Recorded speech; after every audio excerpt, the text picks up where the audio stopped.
Episode 2 of Outer Range Season 2 starts with Royal out in the pasture. While examining the land, he notices holes in the ground. He also finds what looks to be a tent peg, and I'm sure people in the comments are going to correct me because it's probably not, but it does have the words property of UW written on the side. As for Cece, she's lost her faith and tries to bring that back at the church. She shows up with flyers and wants to spread the word about Amy's disappearance. Autumn speaks up when others are whispering about Cece and her tragedy, calling them out for being, and I quote, sanctimonious pieces of shit. When the pair leave, Autumn opens up a bit to Cece in the car. She brings up how her head has been hurting since she was 10 and her mother never gave any straight answers. She was adopted and doesn't know her origins. Elsewhere, Wayne continues to sing to Billy, who is comatose. Luke though is spiraling and he's struggling to hold it together. Shouting outside though announces the arrival of Patricia. It's not Patricia that awakens Billy though, but actually a song, something that he sings to Autumn inside his mind. When Billy finally awakens, he shows off the brand on his chest. Seeing that it's a mark of the Abbott's ranch, Wayne is shocked and suspects the worst. He tells the others he's going to deal with Royal Old Testament style. By the Cat Motel, it appears like the owner has the hots for Rhett. There's a brief scene here that feels reminiscent of the humorous moment with the truck driver car wash in Dodgeball, but whether intentional or not, it's still quite a bizarrely surreal thing to put in this part of the show. Anyway, while he works to fix their car, Maria shows and decides they should head out to Montana when they hit the road again. Whitefish, to be precise. Royal shows up at the lab and speaks to Dr. Nia. He shows off what he's found in the wilderness and wants answers. Apparently, she wants something from the land and can't make heads or tails of what's there. The elemental components don't make sense, but she has a theory.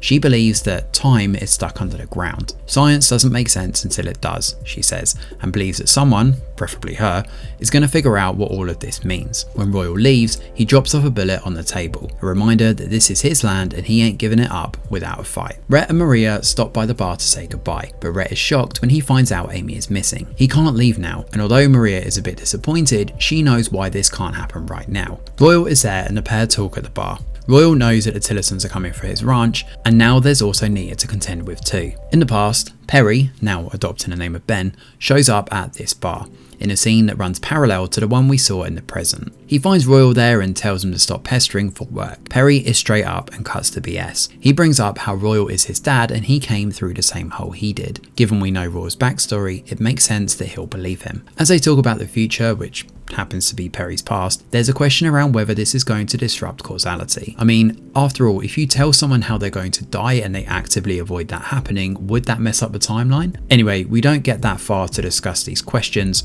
Instead, turns the attention to what would happen if Perry is stuck in the past. For now, Royal brings Perry into the house, and although Cece isn't particularly happy about it, it turns out Wayne Tillerson is here too.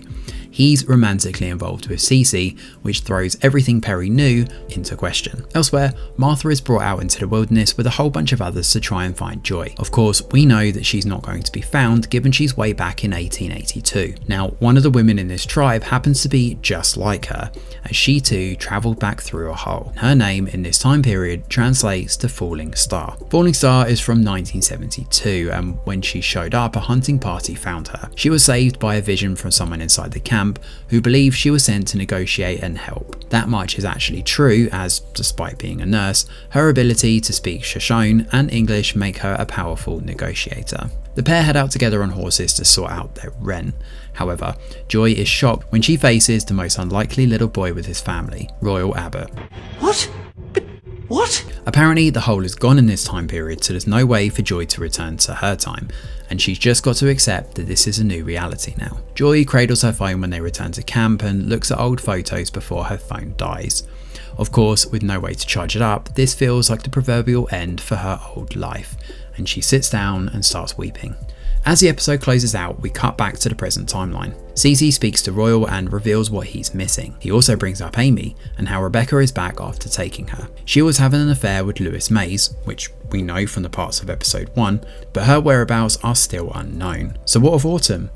Well, she happens to be upstairs cycling through her Bible. She comes across some passages about how to treat others, and we also see a few menacing signs that all is not right with her. But what is her part to play in this puzzle? Well, we'll have to wait and see, and that is where episode 2 of Outer Range Season 2 comes to an end. Thanks for watching, and do let us know your thoughts in the comments below. Smash a like or subscribe to the channel, your support is very much appreciated. I'm Greg Wheeler, and from all of us over here at The Review Geek, we'll see you on the next video.